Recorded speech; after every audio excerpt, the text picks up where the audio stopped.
So this is the original look. This is how you popped on the scene. This is how I popped. Yeah. And I want to bring it back all the way to I Kissed a Girl, because when we were out there waiting, they were playing a great rendition out there. We got to hear it, and it was fucking awesome. We were rocking out. It was a great way to walk in here. Thanks. Yes. But I want to know kind of the story. I know you've talked about it before, but you grew up in a very religious family. But Yes. you mentioned your aunt was a topless showgirl as Yes. well. So where did you get that courage to just come out with this song and be like, you know what, I'm going against the grain here and be cutting edge?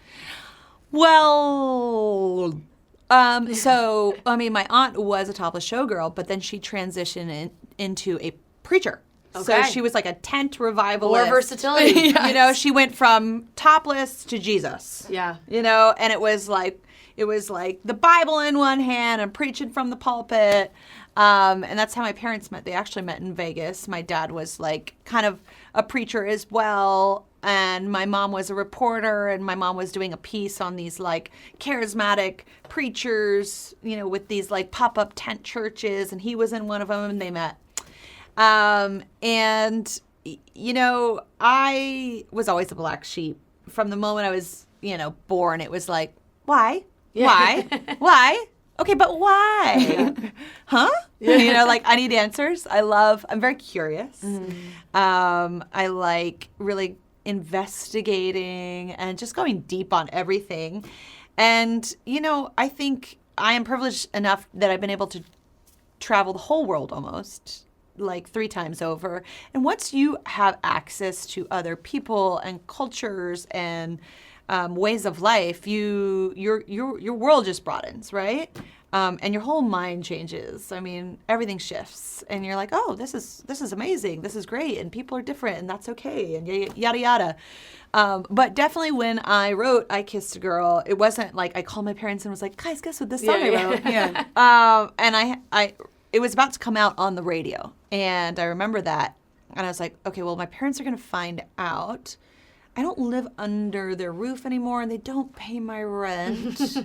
So I asked my older sister, I was like, maybe you want to give them the heads up so they don't like have a heart attack in the car as they're driving home. Even though it was very challenging for them, you know, and I still, you know, I still push, and they still pray. Yeah. And now they're thankful you kissed a girl, probably. Honestly, yeah. if it came down to it, yes. Yeah. How do you curate like a set list for a residency?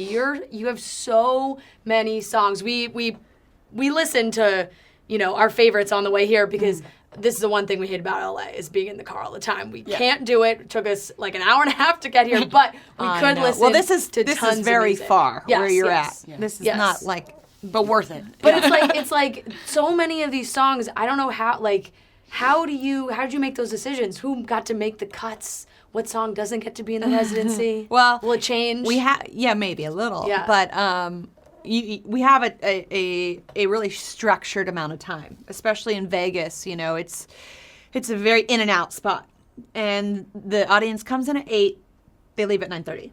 So it is a 90-minute show. No in-betweens, no breaks. And these kids are at the show, you know. It's a family-friendly show. Like I said, it's 8 to 80, and grandma could bring their, you know, grandkids if they wanted to. But there's a lot of, like, you know, the gay community is there full-fledged. The fan stan community is there full-fledged. Everyone in between, right? And you just got to know your audience. Vegas is not your touring audience. Yeah. It's not always your like fan and their friends. Sometimes it's like a drunk chick on her bachelorette that is wearing a the one sash, friend suggested the show. a sash and a crown, and her eyes rolling back in her head, and she wants to go see Katy Perry. You know? So it's that. It's also someone that's turning 21. Yeah. But it's also like someone there for like a tech convention. Yeah. You know? So it's a hodgepodge of people. And that being said, I'm no dummy. I know and understand that those people don't know like all of, you know, Witness, the album. Right. They don't know all the in-between songs. They may just know I Kissed a Girl. They may know Roar, and if I'm lucky, Firework. Yeah. You know? Probably. So we're the songs that like your parents would know. I have to mention this now that you brought up my parents because my grandpa, and he's going to be upset if I don't say this, is one of your biggest fans ever. On Thanksgiving, he said, please tell Katy Perry I think she's the most beautiful girl in the world. So I have to tell you that. Thanks, Yeah. Gramps. In another life, huh? Yeah. He's going to Oh my love God. that. No, He's single. no, I was gonna freak out. No. Oh, Baba. not? Yeah, they're both single. It's Okay, all right.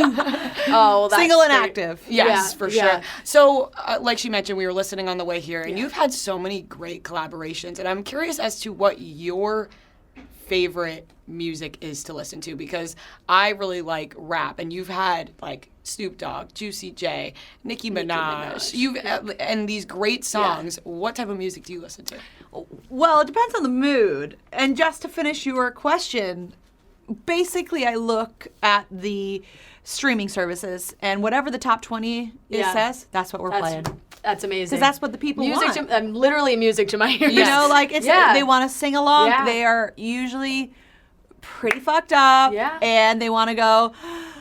Right. They want to be like TGIF. Exactly. But the music that I listen to, exactly that one. Yeah. The interview. Do you think of like that ending scene? The one where I was like, "Ooh, hope this doesn't get me in trouble." Yeah, the music I listen to is just based on if I'm working out or half late to a workout, as I do. I'm like, Alexa, play Kendrick Lamar radio. You know, Yeah. That's what it is for me. But we have a lot of times we have pancake Sundays, and those are jazz Sundays in the morning. So we like a lot of like Chet Baker, and I love like anything new that's coming on the scene. There's this new girl named Noga, right? Isn't that how you say her name? Nobody knows. They're looking at you like, we don't know. It's great. I love new artists. Yeah. I help mentor a couple artists that are somewhat new, named Sin, and a guy named Michael J. Woodard. And so I love new music. I also love like old stuff. And then like I'm a huge Bill Withers fan because like Lovely Day is my song that Daisy and I sing together like almost every morning. So that's her jam. And Stevie Wonder. Oh, so it's funky in our house a bit.